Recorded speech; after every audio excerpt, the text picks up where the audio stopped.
দুচকুত উজ্জ্বল ভৱিষ্যতৰ সপোন লৈ পিঠিত এটা গধুৰ বোজা বান্ধি পুৱাতে ওলাই যায় ছোৱালীজনী। পঢ়া শুনাৰ খৰচ উলিয়াবলৈ অধ্যয়নৰ সমান্তৰালভাৱে অনলাইন ডেলিভাৰীৰ কাম কৰি জীৱন সংগ্ৰামত বৰ্তি এগৰাকী ছাত্ৰী। ঘৰৰ আৰ্থিক দুৰৱস্থাৰ বাবে এইদৰে ওলাই যায় চিপাজাৰ বলদেৱপাৰাৰ পূৰবীনাথ নামৰ স্নাতক প্ৰথম ষান্মাসিকৰ ছাত্ৰীগৰাকী। কাৰাটেত ব্লেক বেল্টধাৰী।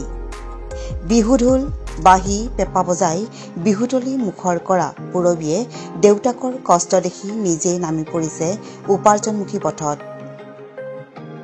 ছাত্ৰীগৰাকীৰ মতে সৎ কামত মৰ্যাদা আছে।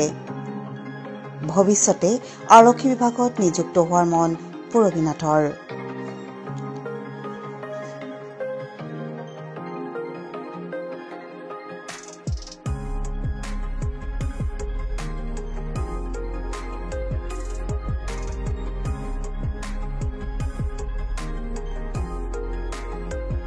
নমস্কাৰ, মোৰ নাম পূৰবীনাথ।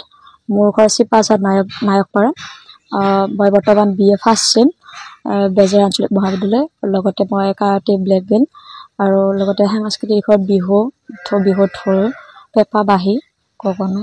মানে এইটো কামত জড়িত হোৱাৰ উদ্দেশ্যটো হৈছে ঘৰখন চলাবলৈ অলপ দেউতাৰ অলপ কষ্ট হয়। দেউতাৰ বহুত কষ্ট সৰুৰ পৰা দেখি আহিছোঁ। দেউতাই বহুত কষ্ট কৰে, চিলিণ্ডাৰ অকলে দাঙি এনেকুৱা, কিন্তু বহুত কষ্ট কৰে। মানে এতিয়া ডাঙৰ বয়স হৈ আছে, মানে অলপ অনুভৱ হৈছে মানে দেউতাৰ বহুত কষ্ট হয়।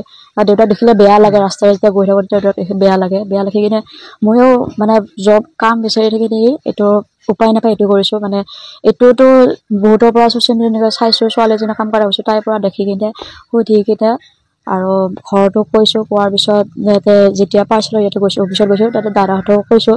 দাদাহঁতক কৈ কিনে সেনেকৈ সোমাইছোঁ। এতিয়া ভালে, ঘৰখনৰ দেউতাৰ সহায় হয় আৰু নিজৰো অলপ পইচাৰ খৰচ পাতিব হয়।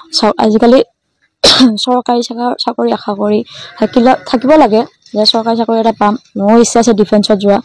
সেই বুলি ডিফেন্সত যোৱাৰ মাজত যিখিনি গেপছ থাকে সেইখিনিতো এইটো কৰিব লাগিব যে কাম এটা নিজে হেৰি কৰি কিনে সেইটো নিজৰ চলিব পৰা পইচা কিবা কিবি।